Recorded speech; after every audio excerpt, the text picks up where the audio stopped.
ನಿರಂತರವಾಗಿ ಒಂದು ತರಗತಿ ನಂತರ ಮತ್ತೊಂದು ತರಗತಿಗೆ ಹೋಗುವಂತ ಮಕ್ಕಳಿಗೆ ಹೇಳ್ತಾ ಬಂದಿದ್ದೀವಿ ನಾವು ಕಳೆದ 7.5 ದಶಕಗಳಿಂದ ಸುಮಾರು 8 ದಶಕಗಳಿಂದ. ಈ 79 ವರ್ಷಗಳ ಹಿಂದೆ ಯಾವ ರೀತಿ ಇದೇ ತಿಂಗಳು ನಮ್ಮ ಭಾರತದ ಹೃದಯ ಭಾಗವಾದಂತ ಕೆಂಪು ಕೋಟೆ ಮೇಲೆ ಕುಶಾಲ ತೋಪುಗಳನ್ನು ಸಿಡಿಸಲಾಯಿತು, ತ್ರಿವರ್ಣ ಧ್ವಜವನ್ನು ಹಾರಿಸಲಾಗಿತ್ತು. 79 ವರ್ಷಗಳ ಹಿಂದೆ ಅದೇ ರೀತಿ ನಮ್ಮದೇ ಕೆಂಪು ಕೋಟೆ ಮೇಲೆ ಜವಾಹರ್ಲಾಲ್ ನೆಹರು ಅವರು ಯೂನಿಯನ್ ಜಾಕ್ ಅನ್ನು ಕೆಳಗಿಳಿಸಿ ಭಾರತದ ತ್ರಿವರ್ಣ ಧ್ವಜವನ್ನು ಹಾರಿಸಿದ್ರು, ಕುಶಾಲ ತೋಪುಗಳನ್ನು ಸಿಡಿಸಲಾಯಿತು. ಆದ್ರೆ ಆ ಸಾವಿರಾರು ಕುಶಾಲ ತೋಪುಗಳ ಆರ್ಭಟದ ಮಧ್ಯದಲ್ಲಿ ಭಾರತದ ಹೃದಯ ಭಾಗದಲ್ಲಿ ಸಂಭ್ರಮಾಚರಣೆ ನಡೀತಾ ಇದ್ರೆ ತಾಯಿ ಭಾರತೀಯ ಭುಜಗಳಲ್ಲಿ ತಾಂಡವ, ತಾಯಿ ಭಾರತೀಯ ಭುಜಗಳು ಹೊತ್ತಿ ಹುರಿತಿದ್ದಾವೆ. ಲಕ್ಷ ಲಕ್ಷ ಜನ ಭಾರತೀಯ ನರಮೇಧಗಳು ನಡೀತಿದ್ದಾವೆ. ಯಾವ ಜನರು ಆಗಸ್ಟ್ 14ರವರೆಗೂ ಭಾರತದ ಪುತ್ರರು, ತಾಯಿ ಭಾರತಾಂಬೆಯ ಸಂತತಿಗಳು, ಭಾರತದ ಪ್ರಜೆಗಳು ಅಂತ ಕರೆಸ್ಕೊಂಡಿದ್ರು, ಆಗಸ್ಟ್ 14ರ ಮಧ್ಯರಾತ್ರಿ ಕಳೆದು ಆಗಸ್ಟ್ 15ರ ಬೆಳಗ್ಗೆ ಇರೋಷ್ಟೊಳಗೆ ಅದೇ ಜನರು ಪಾಕಿಸ್ತಾನದ ಪ್ರಜೆಗಳಾಗಿದ್ರು. ಪಾಕಿಸ್ತಾನಕ್ಕೆ ಸ್ವಯಂ ಆಗಿ ಹೋದಂತ ಪ್ರಜೆಗಳು ಒಂದು ಕಡೆ ಇದ್ದಾರೆ. ತಮ್ಮ ಮನೆ, ಮಠ, ಆಸ್ತಿ, ಅಂತಸ್ತು ತನ್ನದು ಅಂತ ಅಂದುಕೊಂಡ ಎಲ್ಲವನ್ನು ಕೂಡ ತಮ್ಮಿಂದ ಕಸಿದುಕೊಳ್ಳಲ್ಪಟ್ಟಂತ, ಅಲ್ಲಿಂದ ಓಡಿ ಬಂದಂತ, ಅಲ್ಲಿಂದ ಓಡಿಸಲ್ಪಟ್ಟಂತ ಜನಾಂಗದ ಜನಸಂಖ್ಯೆಯೇ ಒಂದು ಕಡೆ. ಯಾವತ್ತಾದ್ರೂ ಇತಿಹಾಸವನ್ನ ಓದಿ ನೋಡ್ಬೇಕು ನಾವು, ಎಂತೆಂತ ನರಮೇಧ ನಡೀತು. ಯಾವ ದಿನವನ್ನ ಇಡೀ ಭಾರತ ದೇಶ ಸಂಭ್ರಮಿಸಬೇಕಿತ್ತು, ಯಾವ ಸ್ವತಂತ್ರದ ಕುರಿತಾಗಿ ನಮ್ಮ ಸ್ವತಂತ್ರ ಹೋರಾಟಗಾರರು ಕನಸನ್ನ ಕಂಡಿದ್ರು. ಭಗತ್ ಸಿಂಗರ ತಾಯಿ ವಿದ್ಯಾವತಿ ಅವರನ್ನ ದೇಶಕ್ಕೆ ಸ್ವತಂತ್ರ ಬಂದ ನಂತರ ನಮ್ಮ ಕರ್ನಾಟಕಕ್ಕೆ ಕರೆಸಿದ್ವಿ ಸನ್ಮಾನ ಮಾಡ್ಲಿಕ್ಕೆ ಅಂತ. ಕರ್ನಾಟಕದ ನೆಲದಲ್ಲಿ ನಿಂತು ಭಗತ್ ಸಿಂಗರ ತಾಯಿ ವಿದ್ಯಾವತಿ ಹೇಳ್ತಾರೆ, ಸ್ವತಂತ್ರ ಅನ್ನೋದು ಸುಮ್ಮನೆ ಬಂದಿರೋದಲ್ಲಪ್ಪ, ನನ್ನಂತ 6.5 ಲಕ್ಷ ಜನ ತಾಯಿಂದ್ರು ತನ್ನ ಮಕ್ಕಳನ್ನ ಸ್ವತಂತ್ರದ ಸಮರದ ವೇದಿಗೆ ಅವಿಸ್ಸನ್ನ ನೀಡಿ ಬಂಜೇರಾದ ನಂತರ ದೇಶಕ್ಕೆ ಸ್ವತಂತ್ರ ಬಂದಿದೆ. ಆ ಸ್ವತಂತ್ರ ಸ್ವೇಚ್ಛಾಚಾರ ಅಲ್ಲ, ಅದೊಂದು ಜವಾಬ್ದಾರಿಯಿಂದ ನಡೆಸ್ಕೊಳ್ಳಿ ಅಂತ ಭಗತ್ ಸಿಂಗರ ತಾಯಿ ವಿದ್ಯಾವತಿ ಹೇಳಿದಂತ ಮಾತು. ಅವರ ಮಾತು ನಮ್ಮ ನಾಯಕರ ಕಿವಿಗೆ ಬೀಳಲಿಲ್ವೋ ಏನೋ ಗೊತ್ತಿಲ್ಲ. ಸ್ವತಂತ್ರವನ್ನ ಸ್ವೇಚ್ಛಾಚಾರ ಅಂದ್ಕೊಂಡು ಅವರ ಅಪ್ಪ ಮಾಡಿಟ್ಟಂತ ಆಸ್ತಿ ಅನ್ನೋ ರೀತಿಯಲ್ಲಿ ಅಖಂಡವಾಗಿದ್ದಂತ ಭಾರತವನ್ನ ತ್ರಿಖಂಡಗೊಳಿಸಿದ್ರು. 3 ಭಾಗ ಆಯ್ತು ಭಾರತ. ಆ ದಿನವನ್ನ ಸ್ವತಂತ್ರದ ಹಬ್ಬ ಅಂತ ಆಚರಿಸ್ತೀವಿ ನಾವು. ನಮ್ಮ ದೌರ್ಭಾಗ್ಯ, ನಮಗೆ ಸ್ವತಂತ್ರ ಬಂದಂತ ದಿನವೇ ಇದೇ ಭಾರತದ ಲಕ್ಷ ಲಕ್ಷ ಜನ ಭಾರತೀಯರು ಅಮಾನುಷವಾಗಿ ಪ್ರಾಣವನ್ನು ಕಳ್ಕೊಂಡ್ರು. ಭಾರತ ಪಾಕಿಸ್ತಾನದ ಗಡಿಯ ಭಾಗದಲ್ಲಿ ಪಾಕಿಸ್ತಾನವನ್ನ ಬಿಟ್ಟು ಯಾರ್ಯಾರೆಲ್ಲ ಹಿಂದೂ ಸಿಖ್ಖರಿದ್ದೀರೋ ಅವರೆಲ್ಲ ಭಾರತಕ್ಕೆ ಬನ್ನಿ ಅಂತ ಕರೆ ಕೊಡಲಾಯಿತು. ಅಲ್ಲಿದ್ದಂತ ಹಿಂದೂಗಳನ್ನ ಸಿಖ್ಖರನ್ನ ಓಡಿಸಲಾಯಿತು. ಯಾವ್ಯಾವ ಹಿಂದೂಗಳು ಬರಬೇಕು ಅಂತ ಪ್ರಯತ್ನ ಮಾಡಿದ್ರು, ಯಾಸ್ಮಿನ್ ಖಾನ್ ಅವರು ಬರೆದಿರುವಂತ ಒಂದು ಪುಸ್ತಕ ಇದೆ, ದಿ ಗ್ರೇಟ್ ಪಾರ್ಟಿಷನ್ ಅಂತ.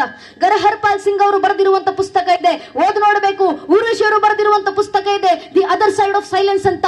ಆ ಪುಸ್ತಕದಲ್ಲಿ ಸ್ಪಷ್ಟವಾಗಿ ದಾಖಲು ಮಾಡಲಾಗುತ್ತೆ, ಭಾರತಕ್ಕೆ ಸ್ವತಂತ್ರ ಬಂದಂತ ದಿನ ಭಾರತ ಮತ್ತು ಪಾಕಿಸ್ತಾನದ ಗಡಿಗಳಲ್ಲಿ 10 ರಿಂದ 15 ಲಕ್ಷ ಜನ ಹಿಂದೂ ಮತ್ತು ಸಿಖ್ಖರ ನರಮೇಧಗಳು ಏಕ ಸಮಯಕ್ಕೆ ಆಗಿದ್ದಾವೆ.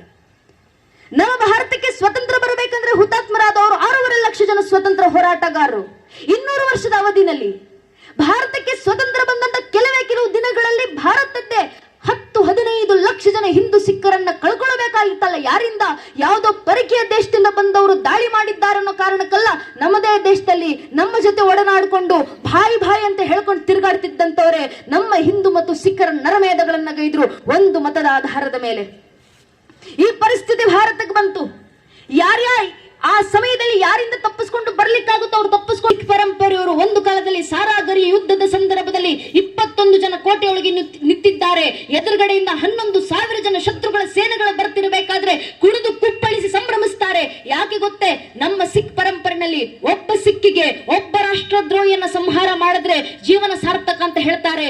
ಇವತ್ ನಮ್ಮ ಪರಿಸ್ಥಿತಿ ನೋಡಿ, 21 ಜನ ಸಿಕ್ಕರಿದ್ದೀವಿ, ಎದುರಿಗಿಂದ 11,000 ಜನ ಶತ್ರುಗಳು ಬರ್ತಿದ್ದಾರೆ. ಹೊಡೆದ್ರೆ 2,000 ಜನ ರಾಷ್ಟ್ರದ್ರೋಹಿಗಳನ್ನ ಕೊಲ್ಲಬಹುದು ಅಂತ ಸೌಭಾಗ್ಯ ಭಗವಂತ ನನಗೆ ಪ್ರಾಪ್ತಿಸಿದ್ದಾನಲ್ಲ ಅಂತ ಸಂಭ್ರಮಿಸಿ ಖುಷಿಪಟ್ಟು ಹಾಡುಗಳನ್ನ ಹಾಡುತ್ತಾ, ಏ ಮಾಯಿತು ಫಿಕರನ ಕರ್ತುನೆ ಶೇರ್ಗೆ ಬಚ್ಚೆ ಪಾಲೆ ಹೇ ಏಕಲಾಲು ಹೋ ಬಲಿದಾನು ತೋ ಕ್ಯಾ ಸೋ ಲಾಲ್ ತೆರೆ ರಖವಾಲೆ ಅಂತ ತಾಯಿ ಭಾರತಾಂಬೆಗೆ ಹೇಳ್ತಾ, ತಾಯಿ ಭಾರತಿ ನೀನ್ ಚಿಂತಿಸಬೇಡಮ್ಮ, ನೀನು ಸಿಂಹದ ಮಕ್ಕಳನ್ನ ಸಾಕಿದ್ಯಾ, ಒಬ್ಬ ಮಗು ಹುತಾತ್ಮರಾದ್ರೇನು ನಿನ್ ರಕ್ಷಣೆಗೆ 100 ಜನ ಮಕ್ಕಳು ಎದ್ದು ಬರ್ತೀವಿ ಅಂತ ಹಾಡ್ತಾ ಯುದ್ಧಕ್ಕೆ ಹೋದಂತವ್ರು.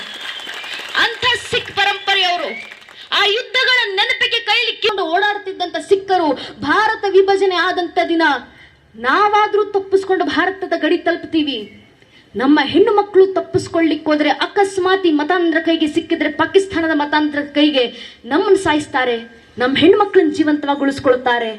ಅವರನ್ನ ಅತ್ಯಾಚಾರ ಮಾಡಿ ಅವರನ್ನ ನಗ್ನವಾಗಿ ಬೀದಿನಲ್ಲಿ ನಿಲ್ಲಿಸಿ ಅವರು ಬದುಕಿರೋವರೆಗೂ ಜೀವನವನ್ನ ನರಕ ಮಾಡ್ತಾರೆ ಅಂತ ತಿಳಿದಂತ ಸಿಕ್ಕಿನ ಪರಂಪರೆಯವರು ತಮ್ಮದೇ ಮನೆ ಹೆಣ್ಣು ಮಕ್ಕಳನ್ನ, ತಂಗಿಯರನ್ನ, ಅಕ್ಕಂದಿರನ್ನ, ಹೆಣ್ಣು ಮಕ್ಕಳನ್ನ, ತಾಯಿಂದಿರನ್ನ ಅದೇ ಕಿರ್ಪಾಣಗಳನ್ನ ತೆಗೆದು ಅವರ ಮನೆ ಹೆಣ್ಣು ಮಕ್ಕಳ ಕತ್ತನ್ನ ಕತ್ತರಿಸಿ ಓಡಿ ಬರುವಂತ ಪರಿಸ್ಥಿತಿ ಬಂತಲ್ಲ. ಅವ್ರು ಅನ್ಕೊಂಡಿದ್ದು ಸತ್ಯ ಆಯ್ತು. ಯಾಸ್ಮೀನ್ ಖಾನ್ ಅಂತವರು ಬರೀತಾರೆ, ಗುರಹರ್ಪಾಲ್ ಸಿಂಗ್ ಅಂತವರು ಬರೀತಾರೆ, ಅವತ್ತಿನ ದಿನ ಭಾರತ ವಿಭಜನೆ ಆದಾಗ ಭಾರತ ಪಾಕಿಸ್ತಾನದ ಗಡಿಗಳಲ್ಲಿ 82,000 ಜನ ಹೆಣ್ಣು ಮಕ್ಕಳ ಅತ್ಯಾಚಾರಗಳಾಗಿದ್ದಾವೆ. 82,000 ಜನ ಹೆಣ್ಣು ಮಕ್ಕಳು, ಹಿಂದೂ ಹೆಣ್ಣು ಮಕ್ಕಳು, ಸಿಖ್ ಹೆಣ್ಣು ಮಕ್ಕಳು. ಮನೆಯಲ್ಲಿದ್ದಂಥವ್ರು ಎಲ್ಲರೂ ಸತ್ತಂತ ಸಂದರ್ಭದಲ್ಲಿ ಮಣ್ಣಲ್ಲಿ ಉಳ್ಕೊಂಡಿದ್ದು 3 ಜನ. ಅಪ್ಪ, ಹಿರಿಯ ಮಗಳು, ಕಿರಿಯ ಮಗ 3 ಜನ ತಪ್ಪಿಸ್ಕೊಂಡು ಬರಬೇಕು ಭಾರತದ ಗಡಿಗೆ. ಮನೆಯ ಸುತ್ತಮುತ್ತ ಪಾಕಿಸ್ತಾನದ ಮತಾಂಧರು ತುಂಬಿಕೊಂಡು ನಿಂತಿದ್ದಾರೆ. ಮನೆಯಿಂದ ಹೊರಗೆ ಒಂದು ಹೆಜ್ಜೆ ಇಟ್ಟರೆ ಅವರ ಸಂಹಾರ ಆಗುತ್ತೆ ತಿಳಿದಂತ ತಂದೆ ಮುಂದೆ ಹೋಗ್ತಾರೆ. ಮನೆಯ ಗಡಿಯನ್ನ ದಾಟಿ ಹೊರಗೆ ನಿಂತು ಅವರು ತಮ್ಮಂತ ಬಲಿ ಕೊಟ್ಟು ಮಕ್ಕಳನ್ನ ತಪ್ಪಿಸುವಂತ ಪ್ರಯತ್ನ ಮಾಡ್ತಾರೆ. ಆ ಮತಾಂಧ್ರ ಕಲ್ಲುಗಳಿಗೆ, ದಂಡಗಳಿಗೆ ಬಲಿಯಾಗ್ತಿದ್ದಂತ ತಂದೆಯನ್ನ, ರಕ್ತದ ಮಡುವಿನಲ್ಲಿ ಬಿದ್ದಿದ್ದಂತ ತಂದೆಯನ್ನು ನೋಡಿ ಸ್ತಬ್ಧವಾಗಿ ನಿಲ್ತಾರೆ. ಮಕ್ಕಳು ಏನು ಮಾಡಬೇಕು ತಿಳಿಯೋದಿಲ್ಲ. ಪುಟ್ಟ ಪುಟ್ಟ ಮಕ್ಕಳು ನಿಂತಿದ್ದಾರೆ, ಓಡ್ತಿಲ್ಲ ಅಂತ ನೋಡಿದ ಕೂಡಲೇ ತಂದೆ ಸಾಯೋಕು ಮುಂಚೆ ಕೊನೆ ಮಾತನ್ನ ಮಕ್ಕಳಿಗೆ ಹೇಳ್ತಾರೆ. ಎಷ್ಟು ಕತೆ ಭಾಗಗಳು ಎಲ್ಲವನ್ನು ಮುಚ್ಚಿಡಲಾಯಿತು ನಮ್ಮ ಇತಿಹಾಸದ ಪಠ್ಯ ಪುಸ್ತಕಗಳಿಂದ. ಯಾಕೆ ಅಂತ ಕೇಳಿದ್ರೆ ಅಂದಿನ ನಾಯಕರು ಉತ್ತರ ಕೊಡ್ತಾರೆ. We have to downplay the tragedy that took place during the 1947 partition of India and Pakistan as per to secure the secularism of this very country. ಭಾರತದ ಜಾತ್ಯತೀತತೆ, ಸೌಹಾರ್ದತೆಯನ್ನ ಕಾಪಾಡಿಕೊಳ್ಳುವಂತ ನಿಟ್ಟಿನಲ್ಲಿ 1947ರಲ್ಲಿ ನಡೆದಂತ ವಿಭಜನೆಯ ಸಂದರ್ಭದ ದುರಂತವನ್ನ ನಾವು ಮುಂದಿನ ಪೀಳಿಗೆಗೆ ತಲುಪಿಸಬಾರ್ದಪ್ಪ, ದ್ವೇಷ ಬೆಳೆಸಬಾರ್ದು ಅನ್ನೋ ಕಾರಣ ಕೊಟ್ಟರು. ಇತಿಹಾಸದ ಪುಟಗಳನ್ನ ತಿರುವು ಹಾಕಬಹುದು, ಇತಿಹಾಸದ ಶಾಯಿಗಳನ್ನ ಗೀಚೋದ್ರಿಂದ ನಿಲ್ಲಿಸಬಹುದು. ಆದ್ರೆ ಆ ಇತಿಹಾಸದಲ್ಲಿ ಬಲಿಯಾದಂತ ಕುಟುಂಬಗಳ ಪರಿಸ್ಥಿತಿಗಳು ಎಷ್ಟು ಜನ ಇದ್ದಾರೆ. ನನ್ನ ಕಣ್ಣು ಮುಂದೆ ನನ್ನ ತಾಯಿಯನ್ನ ಕಳ್ಕೊಳ್ಳೋದು ನೋಡಿದ್ದೀನಿ ಅಂತ ಹೇಳುವಂತ ಮಕ್ಕಳು ಎಷ್ಟು ಜನ ಇದ್ದಾರೆ. ಅವರಿಗೆ ವಯಸ್ಸಾಗಿರ್ಬೋದು, ಅವರು ವೃದ್ಧರಾಗಿರ್ಬೋದು, ಆದ್ರೆ ಹೇಳ್ತಾರೆ ನಮಗೆ ಎಷ್ಟು ವಯಸ್ಸಾದ್ರೆ ಏನಪ್ಪಾ, ನಮ್ಮ ತಂದೆ ತಾಯಿಗೆ ಇವತ್ತಿಗೂ ನಾವು ಮಕ್ಕಳೇ ಅಲ್ವಾ ಅಂತ ತಂದೆ ತಾಯಿಂದ್ರನ್ನ ಕಣ್ಣು ಮುಂದೆ ಕಳ್ಕೊಂಡ್ವಿ ನಾವು. ಎಷ್ಟು ವಯಸ್ಸಾದ್ರೆ ಯಾವತ್ತು ಮೀರುತ್ತೆ ಆ ಕಷ್ಟ ನಮ್ಮದು. ಕಣ್ಣೀರಿಡುವಂತವ್ರು ಇದ್ದಾರೆ. ಅಂಥ ಪರಿಸ್ಥಿತಿಗಳನ್ನ ನೋಡಿ ಲಕ್ಷಾಂತರ ಜನರ ಸಂಹಾರ ಗಡಿ ಭಾಗದಲ್ಲಾಯ್ತು. ಯಾರ ಸೌಭಾಗ್ಯವಂತ ಅವರು ಗಡಿಯನ್ನ ದಾಟಿ ಟ್ರೈನ್ ಅನ್ನ ಹತ್ತಿ ಭಾರತಕ್ಕೆ ಬರಬೇಕು. ಆದ್ರೆ ಲಾಹೋರ್ ಟ್ರೈನ್ ಅನ್ನ ಹತ್ತಿದಂತ ಒಬ್ಬ ವ್ಯಕ್ತಿ ಜೀವ ಸಹಿತ ಅಮೃತ್ಸರದ ಗಡಿಯನ್ನ ತಲುಪಲಿಲ್ಲ. ಟ್ರೈನ್ ನ ತುಂಬಾ ಶವಗಳ ಡೇರೆಗಳನ್ನ ಕಳಿಸ್ಕೊಡಲಾಗಿತ್ತು. ಟ್ರೈನ್ ನ ಹಿಂದ್ಗಡೆ ಬರೆಯಲಾಗಿತ್ತು, ನೆಹರು ಮತ್ತು ಪಟೇಲರಿಗೆ ಸ್ವತಂತ್ರದ ಉಡುಗೊರೆ ಕೊಡ್ತಾ ಇದ್ದೀವಿ, ಸ್ವೀಕರಿಸಿ. ಟ್ರೈನ್ ನ ತುಂಬಾ ಶವಗಳ ಡೇರೆಗಳು. ಅದ್ರಲ್ಲೂ ಯಾರು ಸೌಭಾಗ್ಯದಿಂದ ತಪ್ಪಿಸಿಕೊಂಡು ಬಂದ್ರು, ಭಾರತಕ್ಕೆ ಬಂದ್ರು, ಯಾವ ಪರಿಸ್ಥಿತಿನಲ್ಲಿ ನಿರಾಶ್ರಿತರಾಗಿ ತನ್ನ ದೇಶ ಅಂತ ಹೇಳ್ಕೊಳ್ಬೇಕಾಗಿದ್ದಂತ ಇದೇ ಭೂಮಿನಲ್ಲಿ, ತನ್ನದೇ ನೆಲದಲ್ಲಿ ತಾನೇ ನಿರಾಶ್ರಿತರಾಗಿ ಬರುವಂತ ಪರಿಸ್ಥಿತಿ ಆ ಹಿಂದೂಗಳಿಗೆ ಬಂತು, ಸಿಖ್ಖರಿಗೆ ಬಂತು. ಯಾರ್ಯಾರು ನಿರಾಶ್ರಿತರಾಗಿ ದೇಶಕ್ಕೆ ಬಂದ್ರು ಅವರ ಹತ್ರ ಮಾತಾಡಿಸ್ಲಿಕ್ಕೆ ಮಹಾತ್ಮ ಗಾಂಧೀಜಿಯವರು ಹೋಗ್ತಾರೆ. Complete works of Mahatma Gandhi ಎಂಬ ಪುಸ್ತಕ ಇದೆ, 16 ವಾಲ್ಯೂಮ್ಗಳ ಪುಸ್ತಕ. ಯಾವತ್ತಾದ್ರೂ ಓದಿ ನೋಡಿ, ನನ್ನ ಮಾತಲ್ಲ. Complete works of Mahatma Gandhi ಪುಸ್ತಕದಲ್ಲಿ ದಾಖಲು ಮಾಡಲಾಗಿದೆ. ನಿರಾಶ್ರಿತರಾಗಿ ಆಶ್ರಯ ಬಯಸಿ ಬಂದಂತ ಹಿಂದೂ ಮತ್ತು ಸಿಖ್ಖರ ಕುಟುಂಬಗಳಿಗೆ ಮುಂದೆ ಮಾತಾಡ್ಲಿಕ್ಕೆ ಹೋದಂತ ಮಹಾತ್ಮ ಗಾಂಧೀಜಿಯವರು ಹೇಳ್ತಾರೆ, I understand you want to go back to your lands and snatch your homes back from your offenders, but I believe you shall not do so. And if you do so, if you go back to your lands, I believe you shall go back with love and not with hatred. And even if you die, you shall die without hatred in your heart. ನಾನು ಭಾವಿಸ್ತೀನಿ, ನನಗೆ ಅರ್ಥ ಆಗುತ್ತೆ, ನೀವು ವಾಪಸ್ ನಿಮ್ ನೆಲಕ್ಕೆ ಹೋಗಬೇಕು ಅಂತ ಆಸೆ ಪಡ್ತೀರಾ, ನಿಮ್ಮ ಮನೆಗಳನ್ನ ವಾಪಸ್ ತಗೊಳ್ಬೇಕು ಅಂತ ನೀವು ಆಸೆ ಪಡ್ತೀರಾ, ನನಗೆ ಅರ್ಥ ಆಗುತ್ತೆ. ಆದ್ರೆ ನಾನ್ ನಂಬ್ತೀನಿ ನೀವ ಕೆಲಸ ಮಾಡುವಂತಿಲ್ಲ. ಅಕಸ್ಮಾತ್ ನಿಮ್ಮ ನೆಲಗಳಿಗೆ ನೀವು ವಾಪಸ್ ಹೋಗ್ತೀನಿ ಅಂದ್ರೆ ಹೋಗಿ, ಆದ್ರೆ ದ್ವೇಷವನ್ನು ಇಟ್ಕೊಂಡು ಹೋಗ್ಬೇಡಿ, ಪ್ರೀತಿಯನ್ನ ಇಟ್ಕೊಂಡು ಹೋಗಿ. ಆ ಭೂಮಿನಲ್ಲಿ ನೀವು ಸತ್ತರೆ ದ್ವೇಷ ಇಲ್ಲದೆ ಸಾಯಿರಿ, ಇದು ನಮಗೆ ನಮ್ಮ ಧರ್ಮ ಮಾಡುವಂತ ಪಾಠ ಅಂತ ಮಹಾತ್ಮ ಗಾಂಧೀಜಿಯವರು ಹೇಳಿದ್ಯಾರ ಮುಂದೆ?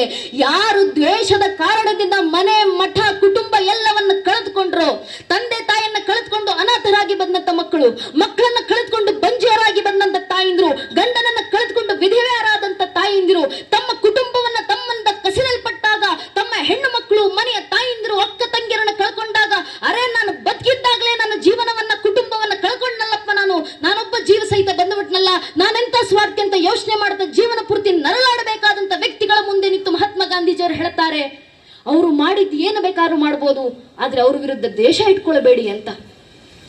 ನಿರಾಶ್ರಿತರಿಗೆ ಅವರು ಹೇಳಿದಂತ ಮಾತು ಸರಿನೋ ತಪ್ಪು ಎಂಬುದು ನನ್ನ ವಿಚಾರ ಅಲ್ಲ, ಆ ವಿಚಾರ ನಿಮಗೆ ಬಿಡ್ತೀನಿ. ಇರೋ ಇತಿಹಾಸವನ್ನೇ ಹೇಳುವಂತ ಪ್ರಯತ್ನ ಅಷ್ಟೇ ಮಾಡ್ತಿರೋದು ನಾನು.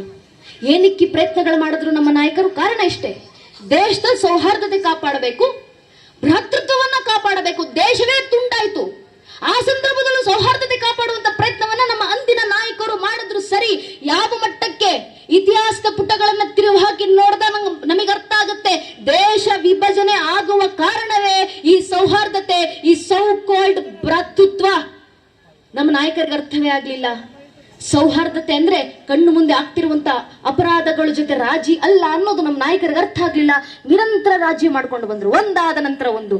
1927 ಇಡೀ ಭಾರತದಾದ್ಯಂತ ಹಿಂದೂ ಧರ್ಮವನ್ನ ಬಿಟ್ಟು ಹೋಗಿ ಮತಾಂತರ ಆಗಿರುವಂತ ಹಿಂದೂಗಳನ್ನ ವಾಪಸ್ ವಾಪಸಿ ಮಾಡುತ್ತಾ, ನೀವ್ ಏನು ಮಾಡೋದು ಬೇಡಪ್ಪ, ಹರಿಬೋಲ್, ರಾಮನ ಹೆಸರನ್ನ ಹೇಳಿ, ಕೃಷ್ಣನ ಹೆಸರನ್ನ ಹೇಳಿ, ಭಗವಂತನ ಹೆಸರನ್ನ ಬಾಯಿಂದ ಉಚ್ಚರಿಸಿ ಸಾಕು, ನೀವ್ ವಾಪಸ್ ಹಿಂದೂ ಧರ್ಮಕ್ಕೆ ಬಂದ ಹಾಗೆ ನಾವು ನಿಮ್ಮನ್ನು ಸ್ವೀಕರಿಸ್ತೀವಿ ಅಂತ ಇಡೀ ದೇಶದಾದ್ಯಂತ ಹಿಂದೂಗಳನ್ನ ವಾಪಸಿ ಮಾಡ್ತಿದ್ದಂತ ಶ್ರದ್ಧಾನಂದರು ಅಹಿಂಸೆಯ ಮಾರ್ಗದಲ್ಲಿ ಕೆಲಸ ಮಾಡ್ತಿದ್ದವರಲ್ವಾ. ಶ್ರದ್ಧಾನಂದರ ಹತ್ಯೆ ಆಯ್ತು. ಹತ್ಯೆ ಮಾಡಿದವ Abdul Rashid. 1927 young India magazine ನಲ್ಲಿ ಮಹಾತ್ಮ ಗಾಂಧೀಜಿಯವರು ಒಂದು ಆರ್ಟಿಕಲ್ ಅನ್ನು ಬರೀತಾರೆ. ಆರ್ಟಿಕಲ್ ನ ಹೆಸರು the case of Abdul Rashid. ಆ ಆರ್ಟಿಕಲ್ ನಲ್ಲಿ ಮಹಾತ್ಮ ಗಾಂಧೀಜಿಯವರು ಉಲ್ಲೇಖಿಸ್ತಾರೆ, the supreme bravery and the faith of Abdul Rashid demands admiration. Quote on quote, ಒಂದು ಪದ ನನ್ನದಲ್ಲ. ಮಹಾತ್ಮ ಗಾಂಧೀಜಿಯವರು ಬರೀತಾರೆ, ಅಬ್ದುಲ್ ರಶೀದ್ ನ ಪರಮ ಧೀರತನ ಮತ್ತು ಅವನ ಭಕ್ತಿಗೆ ನಾನು ಶ್ಲಾಘನೆ ವ್ಯಕ್ತಪಡಿಸಲೇಬೇಕು. ಕೊಲೆಗಡಕನನ್ನು ಸಮರ್ಥಿಸಿಕೊಂಡ್ವಿ ನಾವು, ಒಂದಲ್ಲ ಒಂದು ರೂಪದಲ್ಲಿ. ಸಿಟ್ಟು ಬರೋದು ಈ ಕಾರಣಕ್ಕಲ್ಲ ಸ್ವಾಮಿ. ಭಗತ್ ಸಿಂಗರು ನೇಣುಗಂಬಕ್ಕೇರುತ್ತಾರೆ. ಭಗತ್ ಸಿಂಗರು ನೇಣುಗಂಬಕ್ಕೇರಿದಂತ 3 ದಿನಗಳಲ್ಲಿ ಕಾಂಗ್ರೆಸ್ ಅಧಿವೇಶನದಲ್ಲಿ ನಿಂತು ಮಹಾತ್ಮ ಗಾಂಧೀಜಿಯವರು ಮಾತಾಡ್ತಿರಬೇಕಾದ್ರೆ ಮಹಾತ್ಮ ಗಾಂಧೀಜಿಯವರು ಹೇಳುವಂತ ಮಾತೇನು ಗೊತ್ತೇ? We shall not follow the actions of Bhagat Singh. The way they pursued was nothing but waste and futile. Bhagat Singh ಪಾಲಿಸಿದಂತ ಮಾರ್ಗ ವ್ಯರ್ಥ ಮತ್ತು ಅದರಿಂದ ಯಾವುದು ಕೆಲಸ